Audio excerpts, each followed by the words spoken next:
Hello friends, welcome to my channel. இன்றைக்கி நம்ம இந்த வீடியோவில் தெலுங்கில் ரிலீஸ் ஆன கிஷ்கிந்தபுரி இந்த படத்தோட ரிவ்யூ தான் பார்க்க போகிறோம். இந்த படத்தோட கதையை பற்றி பார்த்தோம்னா, ஹீரோ சாய் சீனிவாஸ் வந்து இந்த கோஸ்ட் வீடெல்லாம் சுற்றி காட்டுற ஒரு ஏஜென்சியில் வேலை பார்த்துக்கிட்டு இருக்காரு. அதுலேயே அனுபமா பரமேஸ்வரனும் வேலை பார்க்குறாங்க. அப்போது ஒரு நாள் இந்த குரூப்பை சேர்ந்தவங்க என்ன பண்ணுறாங்கன்னா, ஒரு 9 பேரை கூப்பிட்டுட்டு அந்த ஊர்லேயே ரொம்ப ஃபேமஸாக இருக்கிற ரேடியோ ஸ்டேஷன் சொல்கிற அந்த ஹண்டிங் பிளேஸ்க்கு போகிறாங்க. போன எல்லாருமே கொஞ்ச நாளே இறந்து போகவும் ஆரம்பிக்கிறாங்க.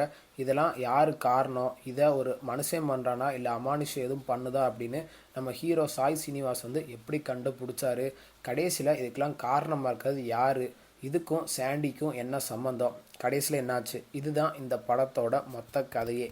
படத்தோட பாசிட்டிவ்னு பார்த்தோம்னா, டேரக்டர் கௌஷிக் வந்து அவரோட ஒர்க்கை ஓரளவுக்கு நல்லாவே பண்ணியிருக்காரு. ஒரு ஹாரர் த்ரில்லருக்கு என்ன தேவையோ அதை ஸ்டார்டிங்லேருந்து எண்டு வரைக்குமே கதையை நல்லா விறுவிறுப்பாக எங்கேயுமே குறை வைக்காமல் சூப்பராக கொண்டு போயிருக்காரு. அதுக்கு தகுந்த மாதிரியே படத்தில் நடித்த எல்லா ஆக்டருமே அவங்களோட ஒர்க்கை சூப்பராக பண்ணியிருக்காங்க. முக்கியமாக சாய் சீனிவாசை பற்றி நம்ம சொல்லவே தேவையில்ல. அவரோட ஆக்ஷன் காட்சி எல்லாமே அனல் பழக்கிறாப்புல சூப்பராக வச்சுருப்பார். எல்லா டேரக்டருமே வச்சுருப்பாங்க. அதே மாதிரி இந்த டேரக்டரும் அவரோட ஒர்க்கை நல்லா பண்ணியிருக்காரு. அந்த ஆக்ஷன் காட்சியில் படத்தில் ஹீரோயினாக நடித்த அனுபமாவும் அவங்களோட ஒர்க்கை நல்லா பண்ணியிருக்காங்க. படத்தில் செகண்ட் ஹாஃபில் நம்ம சாண்டி கேமியோ மாதிரி சில வருவார். அவர் வந்து அந்த கொஞ்ச நேரம் தான் இந்த படத்தில் மிகப்பெரிய இதுன்னே சொல்லி ஆகணும். எதுக்குன்னா அந்த அளவுக்கு இந்த படத்தில் அவரோட பெர்ஃபார்மன்ஸ் மாஸாக இருந்துச்சு. ஒரு சைக்காலஜிக்கலாக அடிப்பட்டவங்க எப்படிலாம் இருப்பாங்க, எதனால அவங்க பாதிக்கப்பட்டிருப்பாங்க, அது எல்லாத்தையுமே டேரக்டர் சூப்பராக காமிச்சிருக்காரு. அதுக்கு தகுந்த மாதிரியே சாண்டியும் அவரோட ஒர்க்கை சூப்பராக பண்ணியிருக்காரு. அதுக்கப்புறம் இந்த படத்துக்கு மிகப்பெரிய பேக் போனாக அமைஞ்சதே நம்ம சினிமாட்டோகிராஃபர் தான்.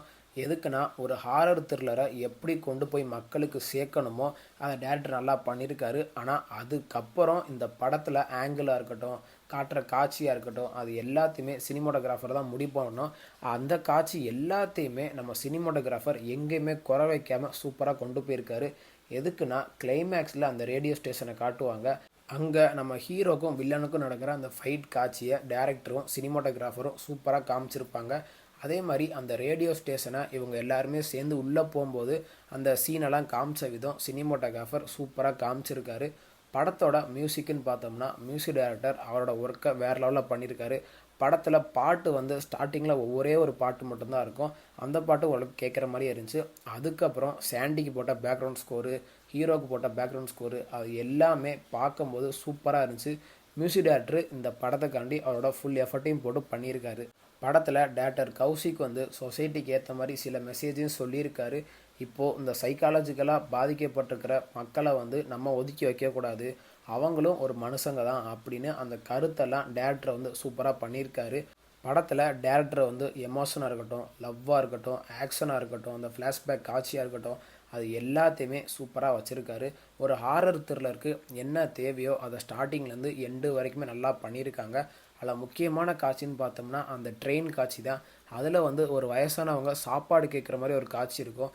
அந்த ஹாரர் சீன்லாம் உண்மையிலேயே பார்க்கும்போது சூப்பராக இருந்துச்சு. அதே மாதிரி அந்த ரேடியோ ஸ்டேஷனில் சாய் சீனிவாஸ்க்கு சில உண்மையும் தெரிய வரும். அந்த காட்சியையும் டேரக்டர் சூப்பராக காமிச்சிருக்காரு. அந்த இடத்துல வர அந்த ஹாரர் சீனும் ஓரளவுக்கு நல்லாவே பண்ணியிருக்காங்க டேரக்டர்.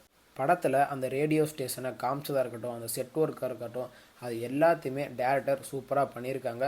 இப்போ வர ஹை பட்ஜெட் படத்துலேயே சில சிஜி காட்சியெல்லாம் பார்த்தோம்னா என்னடா அது இப்படி இருக்கே அப்படின்னு இருக்கும். ஆனால் ஒரு லோ பட்ஜெட் படத்தில் சிஜி ஒர்க்கை எப்படி மக்களுக்கு கொண்டு போய் சேர்த்தா பிடிக்குமோ அந்த அளவுக்கு அவங்களோட ஒர்க்கை சூப்பராக பண்ணியிருக்காங்க. அதுக்கு தகுந்த மாதிரியே டேரக்டரும் ஒவ்வொரு காட்சியும் சூப்பராக ஃப்ரேம் பை ஃப்ரேம் நல்லா காமிச்சிருக்காரு. அதனால இந்த படம் வந்து தெலுங்கில் மிகப்பெரிய வெற்றி அமைஞ்ச படம் தான். படத்தோட நெகட்டிவ்னு பார்த்தோம்னா, இந்த படத்தில் பெருசாக நம்ம நெகட்டிவ்னு சொல்கிறதுக்கு இருக்காது. அதனால இந்த படத்தை தாராளமாக ஃபேமிலியோட வீக்கெண்டில் பார்த்து என்ஜாய் பண்ணுங்கள். இந்த படம் ஓடிடி தளமான ஜி5ல தமிழ் டப்பிங் வெர்ஷனுடைய அவைலபிளாக இருக்குது. தமிழ் டப்பிங் வெர்ஷன்லாம் லிப்ஸிங்கோட பெர்ஃபெக்டாக பண்ணியிருக்காங்க. அதில் எங்கேயுமே குறை வைக்கல. இந்த படத்துக்கு நம்ம கொடுக்குற ரேட்டிங் பார்த்தீங்கன்னா 10க்கு 8.3 கொடுக்கலாம். இந்த வீடியோ உங்களுக்கு பிடிச்சிருந்தா மறக்காமல் நம்ம சேனலை லைக் பண்ணி கமெண்ட் பண்ணி ஷேர் பண்ணுங்கள். மறக்காமல் நம்ம சேனலை சப்ஸ்கிரைப் பண்ணி பக்கத்தில் இருக்க பெல் பட்டனை கிளிக் பண்ணி விட்ருங்க. தேங்க்யூ ஃபார் வாட்சிங் திஸ் வீடியோ.